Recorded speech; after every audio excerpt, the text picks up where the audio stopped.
नमस्कार, क्यापिटल एक्सप्रेसमा यहाँलाई हार्दिक स्वागत छ। सुरु गरौँ अहिलेसम्मका मुख्य खबरहरूबाट। बागमती प्रदेशमा आजदेखि तामाङ र नेपाल भाषा नेवारी पनि सरकारी कामकाजको भाषाको रूपमा लागू भएका छन्। प्रदेश सरकारले नेपाली भाषासहित तामाङ र नेपाल भाषालाई पनि सरकारी कामकाजको भाषाका रूपमा प्रयोग गर्ने निर्णय गरेको हो। मुख्यमन्त्री शालिग्राम जमकटेलले प्रदेशमा तामाङ र नेवारी समुदायको बाहुल्यता बसोबास रहेकाले यी समुदायको भाषालाई सरकारको कामकाजको भाषाको रूपमा प्रयोग गर्नु उपयुक्त देखिएको बताउनु भयो। सोमबार काठमाडौँमा विशेष समारोहका बीच प्रधानमन्त्री पुष्पकमल दाहाल प्रचण्डको उपस्थितिमा सरकारी कामकाजको भाषा घोषणा गर्ने कार्यक्रम शुभारम्भ भएको हो। सो अवसरमा प्रदेश सरकारले सोमबार प्रदेशभर सार्वजनिक बिदा पनि दिएको छ। प्रदेश मन्त्री परिषदको वैशाख 12 गतेको निर्णय बमोजिम नेपाली भाषाको अतिरिक्त तामाङ भाषा र नेपाल भाषालाई पनि बागमती प्रदेशमा सरकारी कामकाजको भाषाको रूपमा लागू हुने दिनको रूपमा सार्वजनिक बिदा दिने निर्णय गरेको थियो। सोमबार काठमाडौँ महानगरपालिकाले पनि महानगर मातहतका सबै विद्यालयहरूमा सार्वजनिक बिदा दिने निर्णय गरेको छ।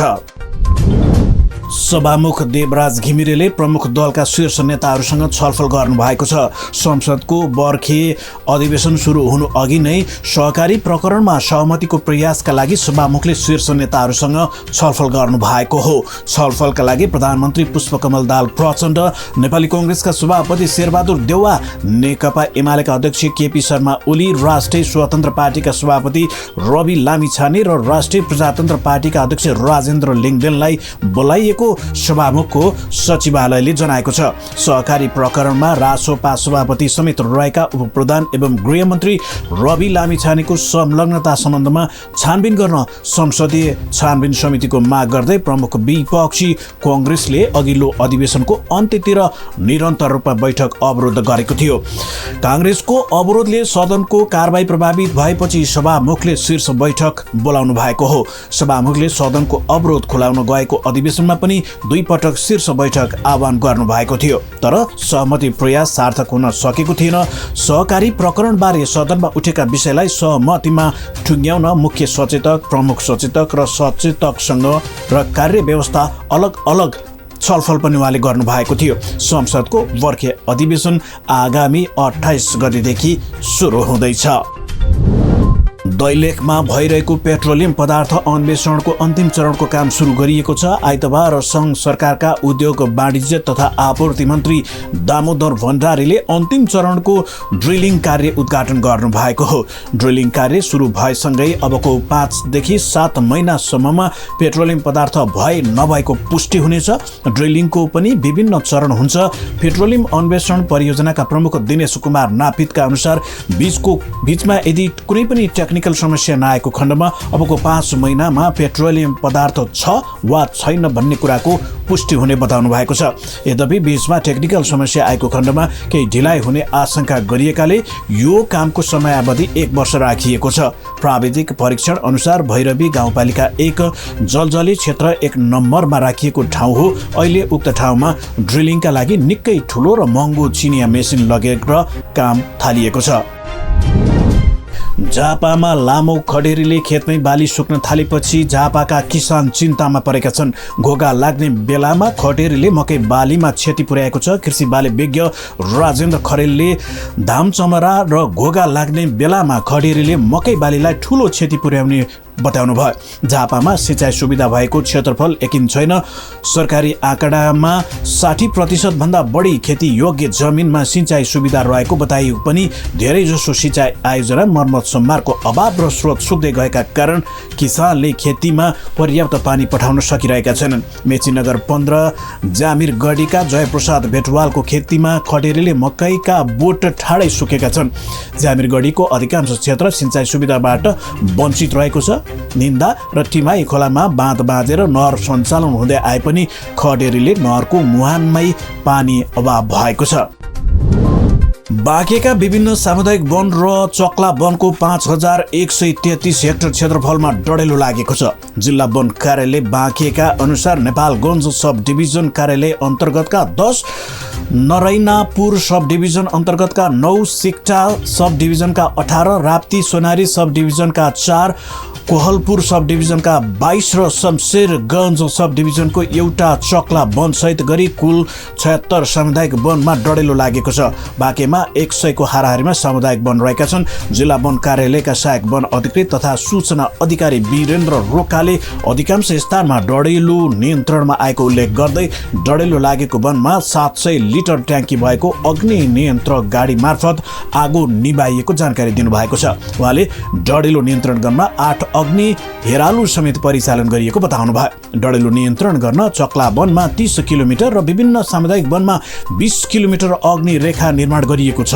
लामो समयको सुक्खा खडेरी जंगलमा मौवा टिप्न जाने बहानामा र चरीचरण गर्न जानेहरूको लापरवाहीका कारण डढेलो लागेको अनुमान गरिएको छ। प्रतिबन्धका बीच 1 महिनामा 101 नेपाली वैदेशिक रोजगारीका लागि रुस पुगेका छन्। चैत्र महिनामा रोजगारीका लागि 101 नेपाली रुस जानका लागि श्रम स्वीकृति लिएका हुन्। त्यस्तै 5 जनाले पुनः श्रम स्वीकृति पनि लिएका छन्। वैदेशिक रोजगार विभागको तथ्याङ्क अनुसार चैत्र महिनामा 101 नेपालीले संस्थागत श्रम स्वीकृति लिएका हुन्। म्यानपावर व्यवसाय मार्फत उनीहरू रुस पुगिसकेका छन्। रुस र युक्रेन बीच युद्धका कारण नेपालीलाई दुवै देशमा जान प्रतिबन्ध गरिएको छ। प्रतिबन्धका बीच नेपालीहरू म्यानपावर व्यवसायीहरू मार्फत श्रम स्वीकृति लिएर रुस पुगेका हुन्। विभागले 2080 9 महिना 19 गतेदेखि श्रम स्वीकृति दिन स्थगन गरेको थियो। श्रम स्वीकृति रोकिएको कारणबाट रुसमा विभिन्न पेशा व्यवसाय गरी विधामा नेपाल आएका कामदारहरूको लागि भन्दै 2080 11 9 गते पुनः श्रम स्वीकृति सुरु गर्ने निर्णय गरिएको थियो। तत्कालीन श्रम रोजगार तथा सामाजिक सुरक्षा मन्त्रालयका सचिव केशव प्रसाद भण्डारीले पुनः श्रम स्वीकृति सुचारू गर्ने निर्णय गरेका थिए। त्यही आधारमा 5 जनाले पुनः श्रम स्वीकृति लिएको विभागले जनाएको छ। स्थानीय बजारमा पहेँलो धातुको मूल्य तोलामा रु 200 ले वृद्धि भएको छ। नेपाल सुन चाँदी व्यवसायी महासङ्घका अनुसार छापावाल सुन तोलामा रु 200 ले वृद्धि भई रु 1,35,600 पुगेको छ। आइतबार छापावाल सुन तोलामा रु 1,35,400 मा कारोबार भएको थियो। महासङ्घका अनुसार तेजाबी सुन तोलामा रु 1,34,950 निर्धारण भएको छ। आइतबार तेजाबी सुन तोलामा रु 1,34,750 मा कारोबार भएको थियो। चाँदीको मूल्य तोलामा रु 1,660 निर्धारण भएको छ। आइतबार चाँदीको तोलामा रु 1,640 मा कारोबार भएको थियो। इजरायलका प्रधानमन्त्री बेन्जामिन नेतान्याहुले आइतबार उनको सरकारले कतार आधारित समाचार च्यानल अल जजिरालाई बन्द गर्ने निर्णय गरेको बताएका छन्। अल जजिरासँग उनको प्रशासनको लामो समयदेखिको विवाद जारी छ। इजरायल र कब्जा गरिएको प्यालेस्टाइनी क्षेत्रमा अल जजिराको कार्यालय प्रमुख वालिद अल ओमारीले उक्त निर्णयमाथि प्रतिक्रिया दिएका छन्। उनले ब्रोडकास्टरहरूलाई इजरायलका सीमाभित्र सञ्चालित अल जजिरा च्यानलका कार्यालयहरू बन्द गर्ने र उसका प्रसारण उपकरणहरू जफत गर्ने सूचना दिएको बताएका छन्। उनले अल जजिराको वेबसाइटहरूमा प्रसारण पनि प्रतिबन्धित हुने तर इजरायलले कब्जा गरेको वेस्ट बैंकमा कानुनी रूपमा प्रतिबन्ध लागू नहुने बताएका छन्। इजरायलको संसदले गत महिना भारी बहुमतले नयाँ राष्ट्रिय सुरक्षा कानुन पारित गरेपछि आइतबार उक्त निर्णयमा आएको हो। उक्त कानुनले शीर्ष मन्त्रीहरूलाई राष्ट्रिय सुरक्षाका लागि खतरा मानिने विदेशी च्यानलहरूको प्रसारणमा प्रतिबन्ध लगाउन र तिनीहरूको कार्यालय बन्द गर्न अधिकार दिएको छ।